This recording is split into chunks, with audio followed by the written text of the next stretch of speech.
Hi everyone, welcome to my YouTube channel. ಇವತ್ತಿನ ಸಂಚಿಕೆ ಮುದ್ದು ಸೊಸೆ ಏನಾಗುತ್ತಂತ ನೋಡ್ಕೊಂಬರೋಣ ಬನ್ನಿ. ಸಂಚಿಕೆಯ ಶುರುವಿನಲ್ಲಿ ಭದ್ರಾ ಅಜ್ಜಿ ಕುಂಬಳಕಾಯಿಯಿಂದ ಇಳಿ ತೆಗೆದು ಕ್ವಾಟ್ಲೆ ಕೈಯಾಗೆ ಒಡೆಯಕ್ಕೆ ಕೊಡ್ತಾರೆ.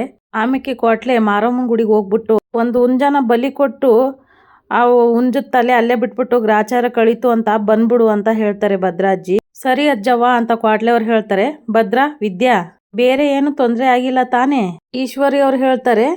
ಈಶ್ವರಿ, ಕಾಡು ಅಂದ್ಮೇಕೆ ಮುಳ್ಳು ಹಳ್ಳು ಚುಚ್ಕೊಂಡು ಸಣ್ಣ ಪುಟ್ಟ ಗಾಯಗಳಾಯ್ತವೆ, ಅದಕ್ಕೆಲ್ಲ ತಲೆ ಕೆಡ್ಸ್ಕೊಳಕಾಯ್ತದೆ ಅಂತ ಶಿವರಾಮೇಗೌಡರು ಹೇಳ್ತಾರೆ.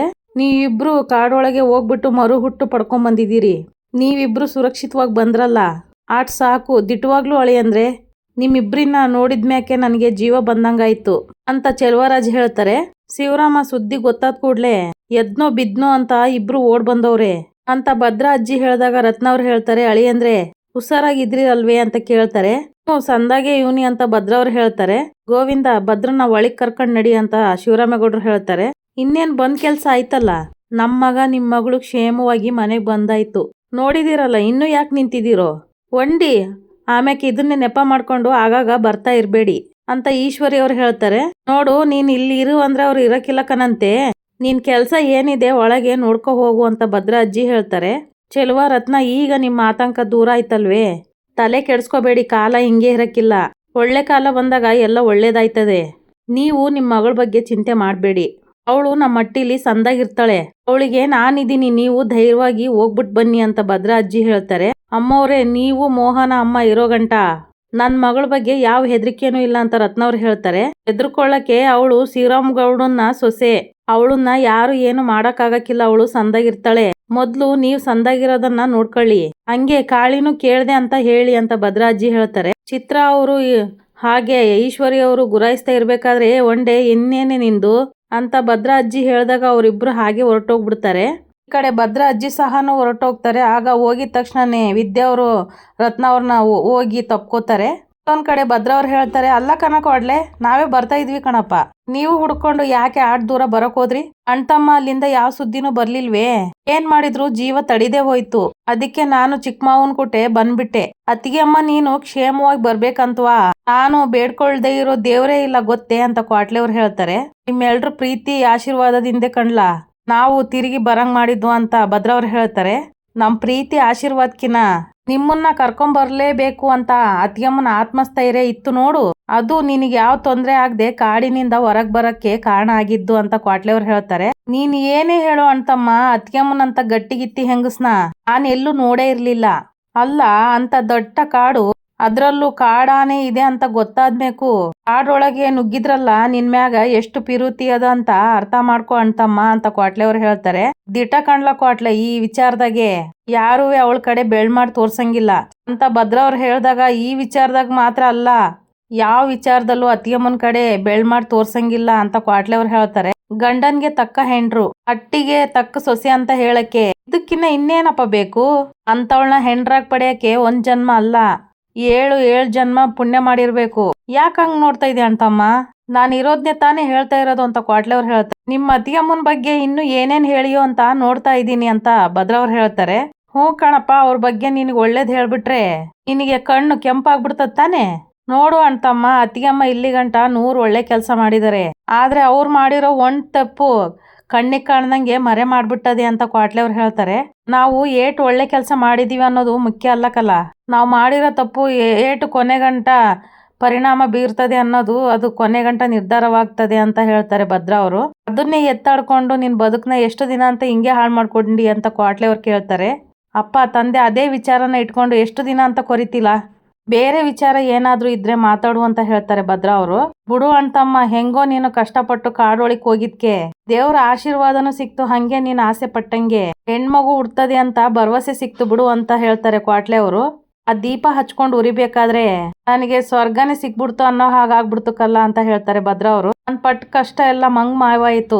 ಆ ತಾಯಿ ನಮ್ಮ ಅವ್ವನೇ ಮಗಳಾಗಿ ಹುಟ್ಟು ಬರ್ತಾಳನ್ನೋ ನಂಬಿಕೆನ ಕೊಟ್ಲು, ಆಟ್ ಸಾಕ್ ಬಿಡ್ಲ ಅಂತ ಹೇಳ್ತಾರೆ ಭದ್ರಾ ಅವರು. ಇಟ್ಟವಾಗ್ಲು ಅಣ್ತಮ್ಮ, ನಮ್ ದೊಡ್ಡತ್ತೆ ನಿನ್ನ ಮಗಳಾಗಿ ಹುಡ್ತಾಳಂದ್ರೆ ಇಡೀ ಪ್ರಪಂಚದಲ್ಲಿ ನನ್ನಷ್ಟು ಖುಷಿ ಪಡೋರು ಯಾರು ಇಲ್ಲ ಅಂತ ಹೇಳ್ತಾರೆ ಕ್ವಾಟ್ಲೆ ಅವರು. ಸರಿ ಅಣ್ತಮ್ಮ, ಇನ್ನು ಹೆಚ್ಚಿಗೆ ಮಾತಾಡಿ ನಿನ್ಗೆ ಆಯಾಸ ಆಗೋದ್ ಬೇಡ, ನಿನ್ ಮಲಿಕೋ, ನಾನು ಬರ್ತೀನಿ ಅಂತ ಹೇಳಿ ಕ್ವಾಟ್ಲೆ ಅವರು ಹೊರಡ್ತಾರೆ.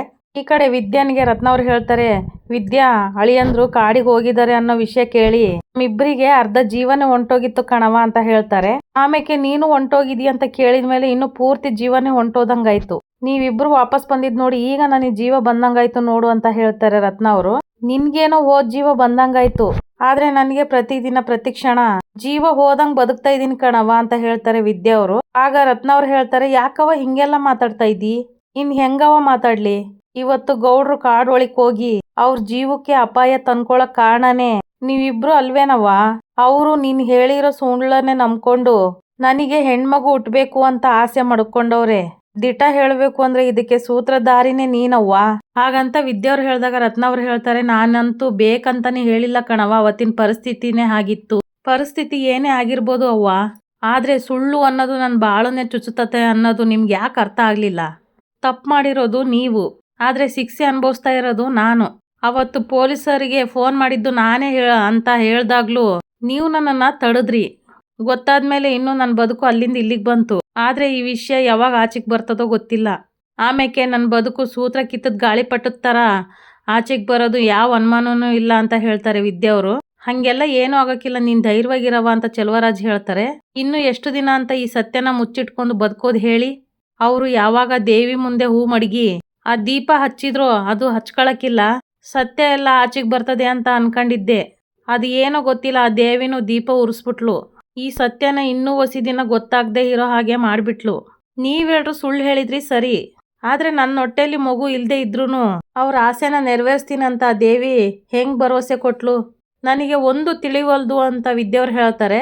ಏನ್ ಹೇಳ್ತಾ ಇದೀಯ ವಿದ್ಯಾ ಅಂತ ರತ್ನ ಅವ್ರು ಶಾಕಲ್ಲಿ ಕೇಳ್ತಾರೆ. ಆಗ ವಿದ್ಯವರು ತಾಯವ್ವ ಹೇಳಿರೋ ಮಾತನ್ನ ಎಕ್ಸ್ಪ್ಲೇನ್ ಮಾಡಿ ಹೇಳ್ತಾರೆ. ಚಂದ್ರಕಿರಣ ಹೂವನ್ನ ತಗೊಂಬಂದು ಚಿಕ್ಕು ದೇವಿ ಹತ್ರ ಇಟ್ಟು ಮಣ್ಣಿನ ದೀಪ ಅಣಿಸಿದ್ರೆ ಹೆಣ್ಮಗು ಆಯ್ತದೆ ಅಂತ ಹೇಳಿದಾಗ ಅದು ಹತ್ಕೊಳ್ಳುತ್ತೆ ಅಂತ ಎಲ್ಲ ಎಕ್ಸ್ಪ್ಲೇನ್ ಮಾಡಿ ಹೇಳ್ತಾರೆ. ಆಗ ರತ್ನ ಅವ್ರು ಹೇಳ್ತಾರೆ, ಅದು ಶಾನೆ ಶಕ್ತಿ ದೇವತೆ ಅಂತೆ, ಅಂತವಳು ದೀಪ ಉರಿಸಿದಳಂದ್ರೆ ಅದು ಶುಭ ಸೂಚನೆ ಕಣವ ಅಂತ ಹೇಳ್ತಾರೆ ರತ್ನ ಅವರು. ಅವಳ ಆಶೀರ್ವಾದನೆ ನಿನಗೆ ಸಿಕ್ಕೈತೆ ಅಂದ್ರೆ ಇನ್ಮ್ಯಾಕೆ ನೀನ್ ಭಯ ಪಡೋ ಅವಶ್ಯಕತೆನೇ ಇಲ್ಲ ಅಂತ ಹೇಳ್ತಾರೆ ರತ್ನ ಅವರು. ಆಗದೆಲ್ಲ ಒಳ್ಳೇದಿಕ್ಕೆ ಕಣವ, ಆ ದೇವಿ ಕಾರಣ ಇಲ್ದೆ ಹಿಂಗೆಲ್ಲ ದೀಪ ಉರ್ಸಕ್ಕಿಲ್ಲ, ಅವಳೇ ನಿನ್ ಬಾಳ್ನ ಸರಿ ಮಾಡಿಸ್ತಾಳೆ, ಧೈರ್ಯವಾಗಿರವ ಅಂತ ಚೆಲುವರಾಜ್ ಹೇಳ್ತಾರೆ. ಅದೇನಾಯ್ತದೋ ನನಗೊಂದು ಗೊತ್ತಾಯ್ತಾ ಇಲ್ಲ, ಎಲ್ಲಾನು ನಾನು ಅವಳಿಗೆ ಬಿಟ್ಬಿಟ್ಟಿದ್ದೀನಿ. ನನ್ನ ಎಷ್ಟು ದಿನ ಕಾಪಾಡ್ತಾಳೋ ಕಾಪಾಡ್ಲಿ.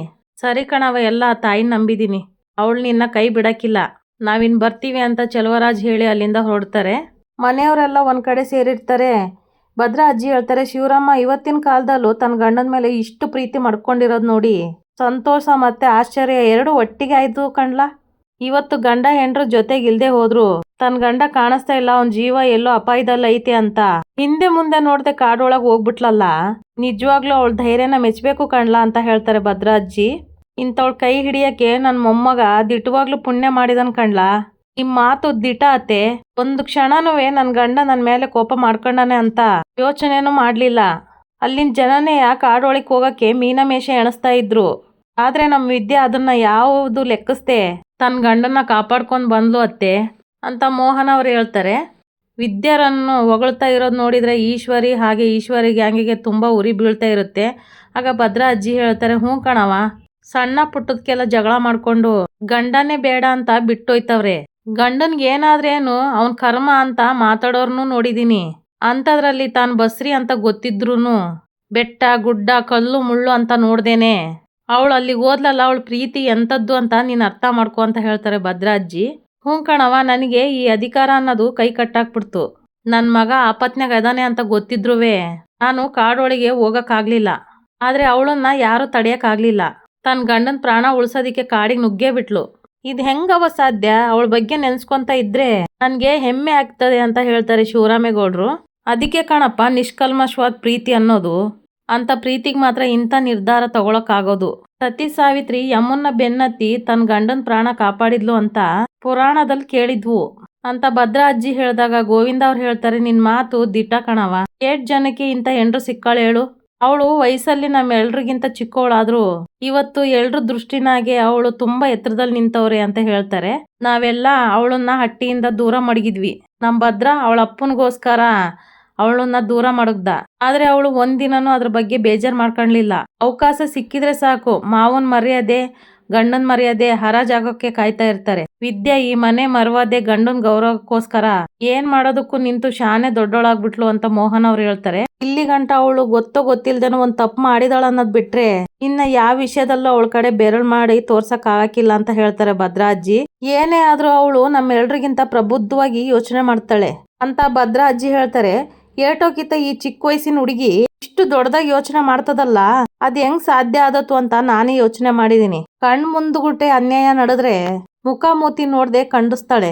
ಯಾರಿಗಾದ್ರೂ ಸಹಾಯ ಮಾಡ್ಬೇಕು ಅಂದ್ರೆ ಅವ್ರ ಹಿಂದೆನೆ ನಿಂತ್ಕೊಂಡ್ಬಿಡ್ತಾವಳೆ. ಹಟ್ಟಿ ಗೌರವಕ್ಕೆ ಏನಾದ್ರೂ ಧಕ್ಕೆ ಬಂದ್ರೆ ಅದನ್ನ ಕಣ್ಸೋ ತನಕ ಬಿಡೋಕಿಲ್ಲ. ಒಬ್ರು ಕಷ್ಟ ಅಂದ್ರೆ ಜೊತೆಯಾಗೆ ನಿಂತ್ಕೊಂತಾಳೆ. ಹಟ್ಟಿ ಗೌರವ ಕಾಪಾಡೋದಿಕ್ಕೆ ಮುನ್ನುಗ್ತಾಳೆ. ಗಂಡನ್ಗೆ ಪ್ರಾಣ ಕೊಡೋಕು ಹಿಂದೆ ಮುಂದೆ ನೋಡಕ್ಕಿಲ್ಲ. ಹಟ್ಟಿ ಸೊಸೆಯಾಗಿ ಇನ್ನೇನವ ಬೇಕು, ಅವಳ ಬಗ್ಗೆ ಮಾತಾಡೋದಕ್ಕೆ ಮಾತೇ ಇಲ್ಲ ಬಿಡವ ಅಂತ ಹೇಳ್ತಾರೆ ಶಿವರಾಮೇಗೌಡ್ರು. ಅಮ್ಮಮ್ಮ ನಾನುವೆ ಭದ್ರಾ ಮಾಮನ್ ಮದ್ವೆ ಆಗಿದ್ದಿದ್ರೆ ನಾನು ಹುಡುಕೊಂಡ್ ಕಾಡಿಗೆ ಹೋಯ್ತಿದ್ದೆ ಅಂತ ಹೇಳ್ತಾರೆ ವಿನಂತಿ ಅವರು. ಅಡಿಗೆ ಮನೆಯಲ್ಲಿ ಮುಚ್ಚಿಟ್ಟಿರೋ ಮುದ್ದೆನೆ ಹುಡ್ಕಕ್ ಆಗಕ್ಕಿಲ್ಲ ನಿನ್ ಕೈಯಲ್ಲಿ, ಇನ್ನು ಕಾಡಿಗೆ ಹೋಗಿ ಹುಡುಕ್ತೀಯ ಅಂತ ಹೇಳ್ತಾರೆ ಭದ್ರಾಜ್ಜಿ. ನಿನಗ್ ಬೇಕಿತ್ತೇನೆ ಇದೆಲ್ಲ ಅಂತ ಸಾವಿತ್ರಿ ಅವ್ರು ಕೇಳಿದಾಗ ವಿನಂತಿ ಅವ್ರು ಹೇಳ್ತಾರೆ, ನೋಡವ ಅಮ್ಮಮ್ಮನ್ನ ಅವಳಿಗೆ ಸಪೋರ್ಟ್ ಮಾಡ್ತಾರೆ, ಎಲ್ರು ನೋಡು ಹೆಂಗ್ ಗೇಲಿ ಮಾಡ್ತಾರ ನೋಡು ಅಂತ ಹೇಳ್ತಾರೆ. ಸಮಯ ಬರ್ತದಿರೆ, ಸಮಯ ಬಂದಾಗ ಈ ಸಾವಿತ್ರಿ ಏನು ಅನ್ನೋದ ನಾನ್ ತೋರಿಸ್ತೀನಿ ಅಂತ ಹೇಳ್ತಾರೆ. ಈ ಕಡೆ ಈಶ್ವರಿ ಅವರು ಮನ್ಸೊಳಗೆ ಅನ್ಕೊಂತಾರೆ, ಈ ಶಿವರಾಮೇಗೌಡ ಈ 3 ಅಡಿನ ಹೊಗಳ್ತಾ ಇರೋದ್ ನೋಡಿದ್ರೆ ಹಳೇದ್ನೆಲ್ಲ ಮರ್ತು ಒಂದಾಗಂಗವ್ರೆ. ಇಲ್ಲ, ಇದಕ್ಕೆ ಅವಕಾಶ ಮಾಡ್ಕೊಡ್ಬಾರ್ದು. ಲೇ 3 ಅಡಿ, ನನ್ನ ಹತ್ರ ಸವಾಲ್ ಹಾಕಿದ್ದೆ ಅಲ್ವಾ, ನಿನ್ನನ್ ಗೆಲ್ಲೋಕೆ ನಾನ್ ಬಿಡಕ್ಕಿಲ್ಲ. ಈಶ್ವರಿ ಗ್ಯಾಂಗ್ ಒಂದ್ ಕಡೆ ಸೇರುತ್ತೆ. ಆಗ ವಿನಂತಿ ಅವ್ರು ಹೇಳ್ತಾರೆ, ಇಡೀ ಮನೆಯವರು ಅವಳನ್ನ ಹೊಗಳ್ತಾ ಇದೆ ಅಂದ್ಮ್ಯಾಕೆ ಹಟ್ಟಿಲ್ ಮಾತ್ರ ಅಲ್ಲ, ಈ ಹಟ್ಟಿಲ್ ಇರೋ ಮನ್ಸಲ್ಲೂ ಜಾಗ ಮಾಡ್ಕೊಂಡ್ಬಿಟ್ಟವಳೆ ಅಂತ ಹೇಳ್ತಾರೆ. ಅಲ್ಲ ಕಣವ, ಬೇರೆ ಎಲ್ರ ವಿಚಾರನ ಬಿಟ್ಬಿಡು. ಈ ಜನ್ಮ ಇರೋ ಗಂಟ ಅವಳ ಮುಖ ದರ್ಶನ ಮಾಡಕ್ಕಿಲ್ಲ ಅಂದಿದ್ ದೊಡ್ಡಪ್ಪ ಅವಳನ್ನ ಹೊಗಳ್ತವ್ರೆ ಅಂದ್ರೆ ಅವಳು ಇನ್ನು ಯಾವ ಮಟ್ಟಕ್ಕೆ ಮೋಡಿ ಮಾಡಿರ್ಬೇಡ ಹೇಳು ಅಂತ ಹೇಳ್ತಾರೆ ಚಿತ್ರ ಅವರು. ಅಲ್ಲ ಕಣತಿಗೆ, ಅವಳು ಈ ಹಟ್ಟಿಗೆ ಬಂದಾಗಿಂದನು ಈ ಹಟ್ಟಿಲಿ ಏನು ಸಾಧ್ಯನೇ ಇಲ್ಲ ಅನ್ಕೊಂಡಿದ್ನೆಲ್ಲ ಸಾಧಿಸ್ಕೊಂಡ್ ಮಾಡ್ಕೊಂಡೇ ಬರ್ತವಳೆ. ಮೊದ್ಲು ನಮ್ಮ ಹಟ್ಟಿ ಬಾಗಲ್ನ ತುಳಿಯಕ್ ಬಿಡಕ್ಕಿಲ್ಲ ಅನ್ನೋ ಭವಾನಿನ ಹಟ್ಟಿ ಒಳಗ್ ಬರೋ ಮಾಡಿದ್ಲು. ಪಾಪ ನಮ್ ಸುಭಾಷ ಏನೋ ಒಂದ್ ತಪ್ಪು ಮಾಡಿದ್ಕೆ ಆ ಚಂಪನ್ನ ತಗೊಂಬಂದು ಈ ಹಟ್ಟಿ ಸೊಸೆ ಮಾಡಿದ್ಲು. ಇಷ್ಟು ವರ್ಷದಿಂದ ಯಾರ ಕೈಲೂ ಒಂದ್ ಮಾಡಕ್ ಆಗದೆ ಇರೋ ಭದ್ರಾ ಮತ್ತೆ ಅತ್ತಿಗೆನ ಒಂದ್ ಮಾಡ್ಬಿಟ್ಲು. ಆಗ್ಲೇ ನಮ್ಮ ಅಣ್ಣಯ್ಯನ ಕೋಪ ಅರ್ಧ ಮುಗ್ದೋಯ್ತು ಅಂತ ಹೇಳ್ತಾರೆ ಸಾವಿತ್ರಿ ಅವರು. ಈಗ ನೋಡಿದ್ರೆ ಕಾಡಿಗೆ ಹೋಗಿ ಭದ್ರನ್ ಪ್ರಾಣ ಕಾಪಾಡಿದಳಂತ ತಲೆ ಮೇಲೆ ಹೊತ್ಕೊಂಡ್ ಮೆರೆಸ್ತಾ ಇದ್ದಾರೆ.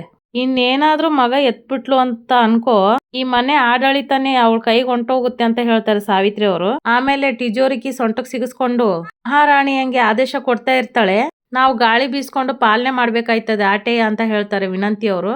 ಈಗ್ಲೇನೆ ಅವಳಿಗೆ ಸಿಗ್ತಾ ಇರೋ ಬೆಲೆ ನಮಗ್ ಸಿಗ್ತಾ ಇಲ್ಲ, ಆಮೇಲೆ ನಾವು ಮೂಲೆ ಗುಂಪಾಗೋದ್ರಲ್ಲಿ ಯಾವ ಅನುಮಾನನೂ ಇಲ್ಲ ಅಂತ ಹೇಳ್ತಾರೆ ಚಿತ್ರ ಅವರು. ಅದ್ಗೆ ನೀವ್ ಹಿಂಗ್ ಸುಮ್ನಾಗ್ಬಿಟ್ರೆ ನಮ್ ಕೈ ಕಾಲೇ ಆಡಕ್ಕಿಲ್ಲ, ಅವಳನ್ನ ಹಿಂಗೆ ಬಿಟ್ರೆ ಬ್ರಹ್ಮ ರಾಕ್ಷಸಿಯಾಗಿ ನಮ್ಮನ್ನ ನುಂಗಾಕ್ಬಿಡ್ತಾಳೆ ಅಂತ ಹೇಳ್ತಾರೆ ಸಾವಿತ್ರಿ ಅವರು. ಈಗ ಟೈಮು, ಅದೃಷ್ಟ, ಹಟ್ಟಿಯವರು ಎಲ್ಲ ಅವಳ ಕಡೆಗೆ ಇರ್ಬೇಕಾದ್ರೆ ನಾನೇನು ಮಾಡಕ್ ಆಗಕ್ಕಿಲ್ಲ ಸಾವಿತ್ರಿ. ಅವಳನ್ನ ಮಟ್ಟ ಹಾಕ್ಬೇಕು, ಮನೆಯಿಂದ ಆಚೆಕ್ ಹಾಕ್ಬೇಕು ಅಂದ್ರೆ ಅವಳ ಕಡೆಯಿಂದ ಏನಾದ್ರೂ ಒಂದು ಹೊಸ ವಿಷಯ ಸಿಗ್ಬೇಕು ಅಂತ ಒಂದು ಅವಕಾಶ ಬಾಗಿಲು ತೆರ್ಕೊಂಡ್ರೆ ಸಾಕು, ಅವಳನ್ನ ಆಚೆಗಾಗಕ್ಕೆ 100 ಬಾಗ್ಲು ತೆರ್ಕೊಂತವೆ ಅಂತ ಹೇಳ್ತಾರೆ ಈಶ್ವರಿ ಅವರು. ಆಗ ಅವಳನ್ನ ಅದ್ಯಾವ್ರೇ ಬಂದು ಕಾಪಾಡಕ್ ಆಗಕ್ಕಿಲ್ಲ, ಹಂಗ್ ಮಾಡ್ತೀನಿ ಅಂತ ಹೇಳ್ತಾರೆ ಈಶ್ವರಿ ಅವರು. ಈ ಕಡೆ ಮನೆಯವರೆಲ್ಲ ಒಂದ್ ಕಡೆ ಸೇರಿರ್ತಾರೆ. ಶಿವರಾಮೇಗೌಡರು ಹೇಳ್ತಾರೆ, ವೆಂಕಟೇಶ್ ಇವತ್ತಿನ ಪ್ರೋಗ್ರಾಮ್ ಏನೇನಿದೆ ಹೇಳಿ ಅಂತ ಹೇಳ್ತಾರೆ. ಸರ್, ಸರ್ಕಾರಿ ಕಾರ್ಯಕ್ರಮ ಯಾವುದೂ ಇಲ್ಲ, ಪಾರ್ಟಿ ಕಾರ್ಯಕ್ರಮ ಫಿಕ್ಸ್ ಆಗಿದೆ ಸರ್ ಅಂತ ಹೇಳ್ತಾರೆ ವೆಂಕಟೇಶ್ ಅವರು.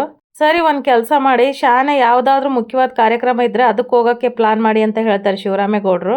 ಪಾಟ್ಲೆ ಅವ್ರು ಬಂದು ಹೇಳ್ತಾರೆ, ಮಾವಯ್ಯ ಈಚೆ ಕಡೆ ನ್ಯೂಸ್ನವರು ಹಾಗೆ ಪೇಪರ್ನವ್ರು ಬಂದವ್ರೆ ಅಂತ ಹೇಳ್ತಾರೆ. ಅವ್ರ್ಯಾಕೆ ಬಂದಿದ್ದಾರೋ, ವೆಂಕಟೇಶ್ ನಿಮ್ಗೆ ಏನಾದರೂ ಮಾಹಿತಿ ಕೊಟ್ಟಿದ್ದಾರೆ ಅಂತ ಕೇಳ್ತಾರೆ. ಇಲ್ಲ ಸರ್ ಅಂತ ಹೇಳ್ತಾರೆ ವೆಂಕಟೇಶ್ ಅವರು. ಇಲ್ಲಿಗೆ ಸಂಚಿಕೆ ಮುಗಿಯುತ್ತೆ. ವಿಡಿಯೋ ನೋಡಿದ್ದಕ್ಕಾಗಿ ಧನ್ಯವಾದಗಳು.